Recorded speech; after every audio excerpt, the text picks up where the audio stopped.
Why are people having trouble with sleep?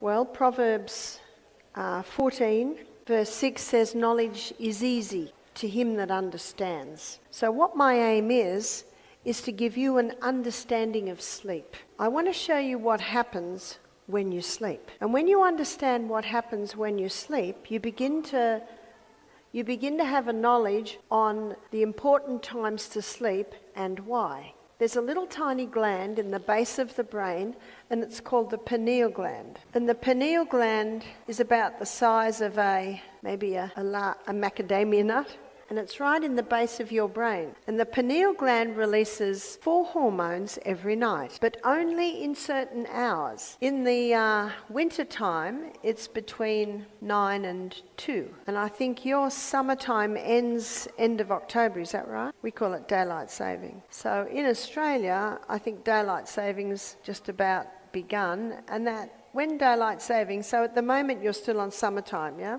So at the moment it's between 10 p.m. and 3 a.m. Why only those times? It has much to do with the moons and the tides. Light and dark signals are fed through the optic nerve to a control centre in the brain where your body clock is located.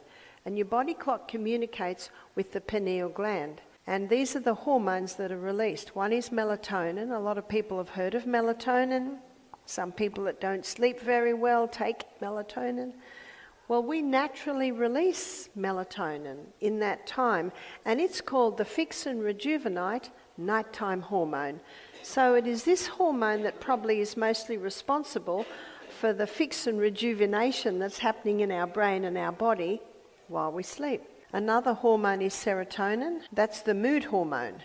So if you want to feel good, go to bed early. What are the kids like if they have a late night? Not very happy.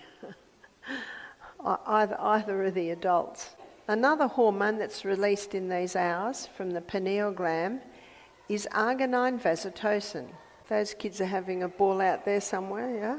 Arginine vasotocin is our natural painkiller. Did you know you have a natural painkiller? When you go to bed in these hours, your natural painkiller is released. But your natural painkiller, when it's used, it leaves a waste. And if that waste hasn't been released, then the next night, arginine vasotocin won't be released. How do we get rid of the waste from using our arginine vasotocin? That's exercise. When you exercise in the day, as you perspire, you are letting go of the waste. And that's why exercise is so important to be able to increase your ability to sleep. Ecclesiastes says, the sleep of a labouring man is sweet. In other words, when you physically move through the day, you get physical exhaustion at night and you can sleep better. So arginine vasotocin is your natural painkiller, and arginine vasotocin puts you into a deep sleep. So the earlier you go to bed, the more likely you are to fall into a deep sleep. The other hormone that's released is epithalamin. And epithalamin is a hormone that increases learning capacity. God designed our brain to be learning new things right up until the day we die. Many people's brains deteriorate because they stop learning new things. We should ever learn new things. I love the story of the 90-year-old man who learnt to play the piano and the 92-year-old man that graduated from law school. After hearing the lecture on renewing the mind, a 75-year-old man came up to me. He said, I recently put away my most difficult violin pieces. He said, I'm going home to get them out again. So epithalamin increases learning capacity. So to be able to understand and retain the new things that you're learning, we need to go to bed early. You ask any teacher, they can tell the children that had a late night because they just don't get it.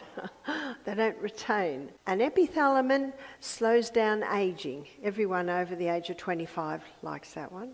So these are the hormones that are released in these hours every night.